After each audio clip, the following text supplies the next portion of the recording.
pessoal que acompanha Futebol na Veia, tudo bem com você? Meu nome é Felipe Gomes, está começando mais um girão da rodada aqui no YouTube. Então, sem enrolação, sem mais delongas, já vai seguindo a gente aqui no nosso canal do YouTube e bora pro girão de notícias que vamos começar com o Santos e Inter. A partida que o Santos venceu por 2-0, surpreendendo aí, mesmo desfalcado, sem tantos jogadores por conta da Covid-19 e até mesmo o seu técnico Cuca desfalcado também. E bora lá com a análise e o resumo da partida com o Gabriel Yudi. Gabriel, é com você.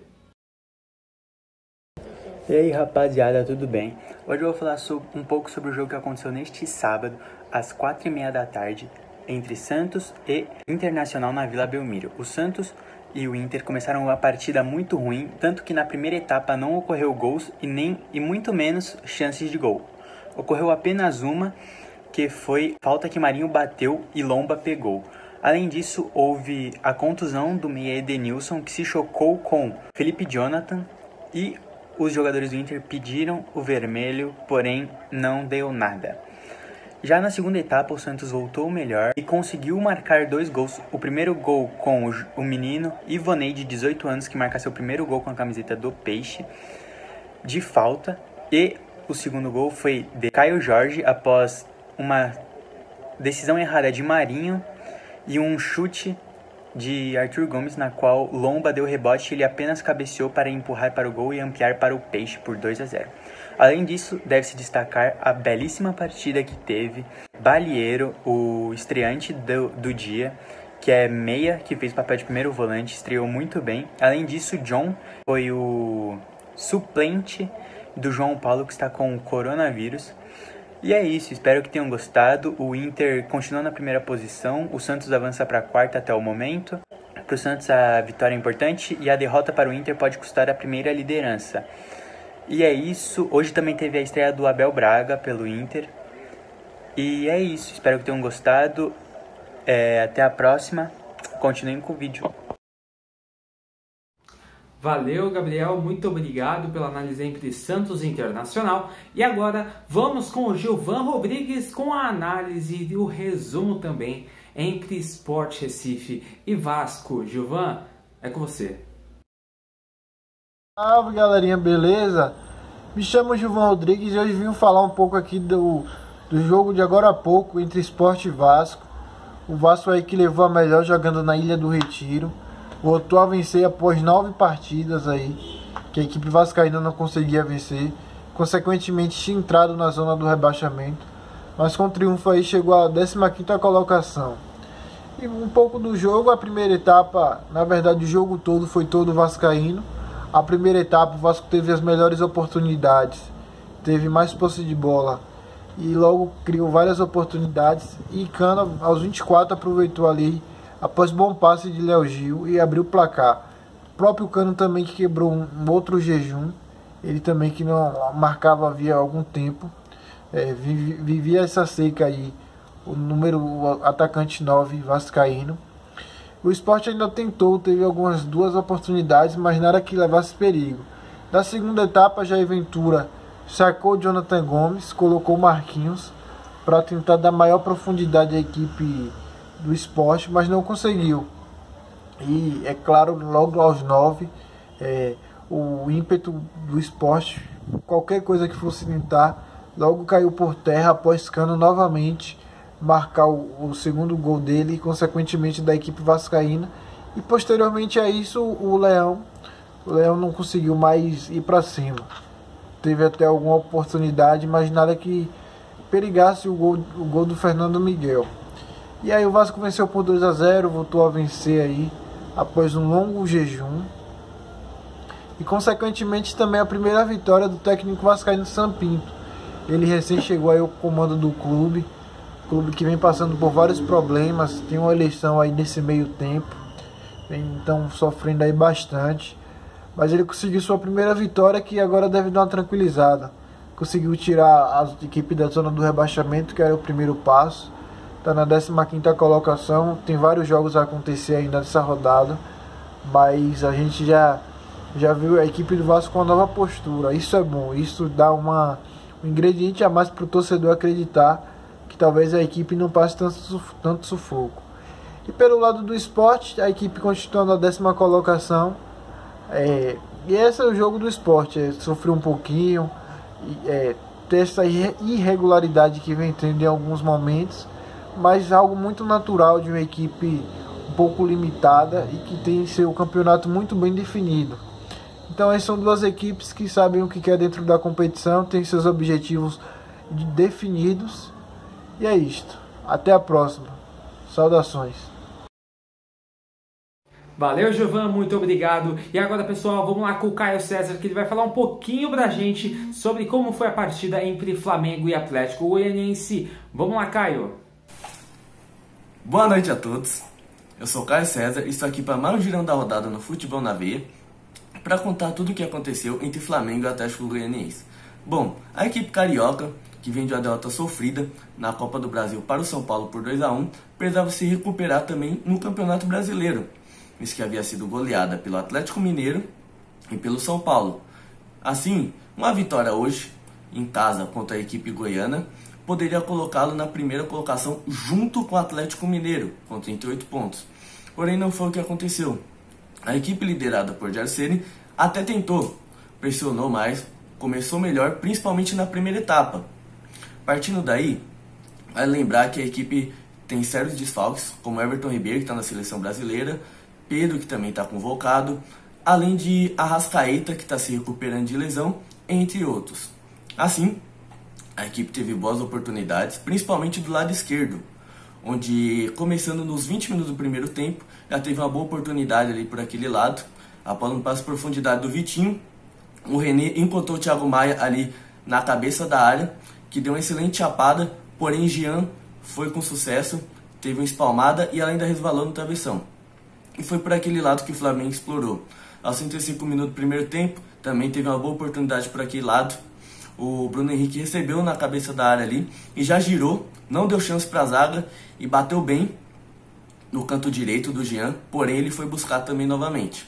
E a jogada foram se desenhando assim, com os destaques principalmente para Thiago Maia, e que se refletiu no finalzinho do primeiro tempo. Já por volta ali dos 44, 45, o Thiago Maia acertou um excelente passe para o Bruno Henrique, que na velocidade ganhou do zagueiro e bateu cruzado com a sua perna esquerda, abrindo o placar para o Flamengo e indo com mais tranquilidade para a segunda etapa. Bom, o Rogério Ceni já começou com a mudança já no intervalo. O Gustavo Henrique, que havia tomado o amarelo, foi substituído pelo Natan. Porém, essa não foi o principal destaque. Temos logo no começo do segundo tempo uma lesão do Thiago Maia. Ele foi dominar, ele acabou apoiando em excesso, sua perna acabou torcendo o joelho. Ele ainda tentou resistir, ficou mais por volta ainda de uns 10, 15 minutos em campo. E durante esse tempo em que ele ainda estava meio impossibilitado de realizar suas melhores condições na marcação, o Atlético Goianiense conseguiu empatar após uma boa jogada, novamente com certa falha da defesa do Flamengo, que vem sofrendo muitos gols nas últimas partidas. O Léo Pereira foi com o pé, de certa forma, mole na jogada contra o Chico, não acabou desarmando, e ainda o Chico conseguiu também limpar o Natan, e aí sobrou para o Zé Roberto, que livre veio e deslocou o Hugo, empatando a partida. Assim, o Rogério Ceni fez várias mudanças, acabou tirando também o Léo Pereira para colocar o Arrascaeta, tirou também logo na sequência do gol que tomou o próprio Thiago Maia, que estava mal, e colocou o Michael para dar profundidade e verticalidade. Assim, a equipe ainda teve algumas oportunidades, porém a principal já foi no finalzinho do jogo, já nos acréscimos, após uma jogada ali do Vitinho, que dando a profundidade pro Arrascaeta, ele encontrou o Lincoln, que deu de orelha na bola, sem goleiro já, perdeu um gol incrível, que resultou na perda de 2 pontos para a equipe carioca. Assim, a equipe estacionou na 4ª colocação, viu o São Paulo ultrapassá-lo e ele não conseguiu alcançar a liderança.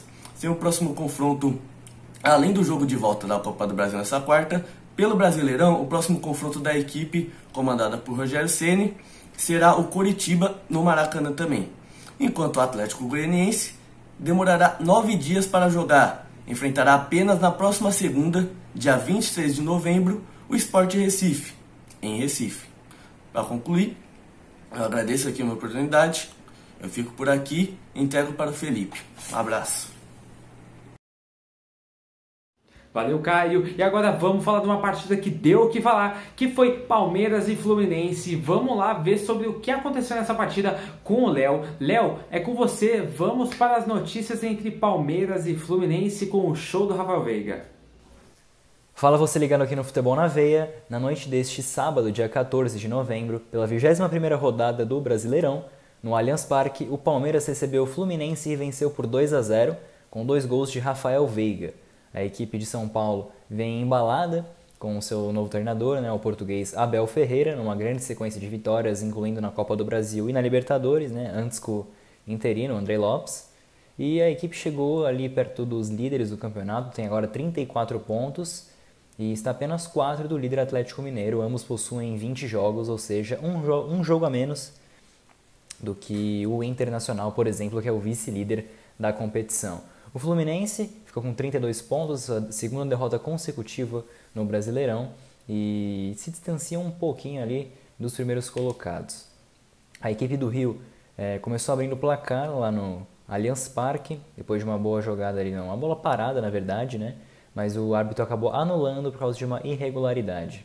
Depois o Palmeiras teve algumas chances, não conseguia muito entrar na zaga do Fluminense, mas teve algumas boas chances. O Muriel foi bastante exigido no finalzinho da primeira etapa, principalmente, com um chute do Scarpa ali. O William também teve uma chance e acabou parando no goleirão tricolor. E aí na segunda etapa, logo depois da volta do intervalo, o Lucas Lima chutou uma bola, a bola desviou no braço de um jogador do Fluminense. O árbitro foi até o VAR, marcou o pênalti, e o Rafael Veiga, que tem um grande aproveitamento em cobranças de pênalti, foi lá e converteu, abriu o placar para o Palmeiras. O Fluminense teve que correr atrás, mas não teve muito êxito, O Veiga conseguiu ainda ampliar o marcador depois de uma boa jogada tramada do Palmeiras. O William saiu na cara do gol, parou no goleiro Muriel, que fez outra boa intervenção no chute do capitão palmeirense. Sobrou para o Scarpa, que vem jogando ali muito bem de lateral esquerdo. Ele cruzou para o Veiga, que pegou de primeira e marcou mais uma vez com a camisa do Palmeiras, 2-0. O Fluminense apertou mais ali da reta final do segundo tempo, fez o Jailson executar 2 boas defesas, principalmente uma cabeçada ali depois de uma bola parada. Teve uma bola no travessão também do Nenê, mas estava impedido, Os lances mais perigosos aí do Fluminense foram o gol no primeiro tempo e essa bola no travessão foram invalidados, por conta de impedimento. E então o Palmeiras se aproximou ali dos líderes. Agora tem Copa do Brasil no meio de semana, volta das quartas de final, venceu o Ceará por 3-0 no jogo de ida e agora busca confirmar a classificação. O Fluminense já foi eliminado, e agora entra em campo apenas no próximo final de semana contra o Internacional, o vice-líder. Na próxima rodada do Brasileirão, o Palmeiras enfrenta fora de casa o Goiás. Valeu, Léo, muito obrigado. E, gente, agora vamos acompanhar um pouquinho o que aconteceu entre a partida de Atlético Paranaense e Goiás, com o Felipe, que vai estar passando o resumo e análise do que aconteceu no jogo pra gente. Felipe, é com você.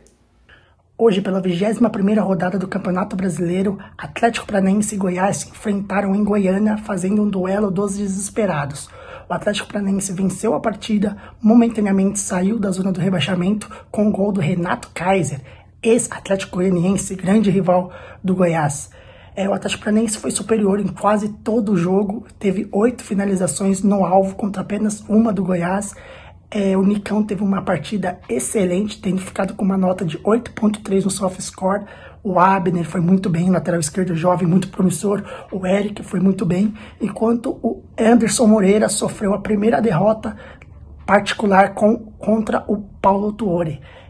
O Goiás vai ter muitos problemas para continuar na primeira divisão, justamente por ter uma qualidade ofensiva muito aquém. O Fernandão hoje não conseguiu jogar, a bola não chegou nele, e é um time que sofre com falta de mecanismos ofensivos, falta com organização ofensiva, porque a gente sabe muito bem que para você conseguir fazer um jogo ofensivo muito bom, você precisa de organização, aquela ideia de que da meio para frente, os jogadores de ataque decidem, ficou por terra. O time precisa de organização para defender, de organização para atacar. E o Goiás, nesse momento, ele fica aquém nesses 2 quesitos.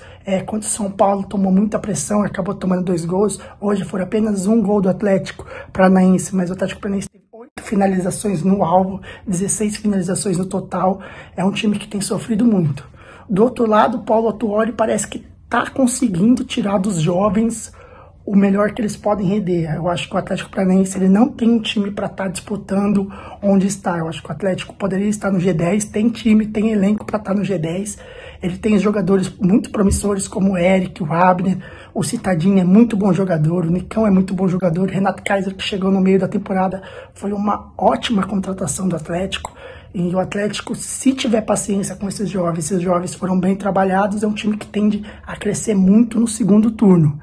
Agora é ficar esperando que os dois times vão ter brigas diferentes. Eu acho que o Atlético pode sonhar com uma Sul-Americana, enquanto o Goiás, para mim, está fadado a esse rebaixamento.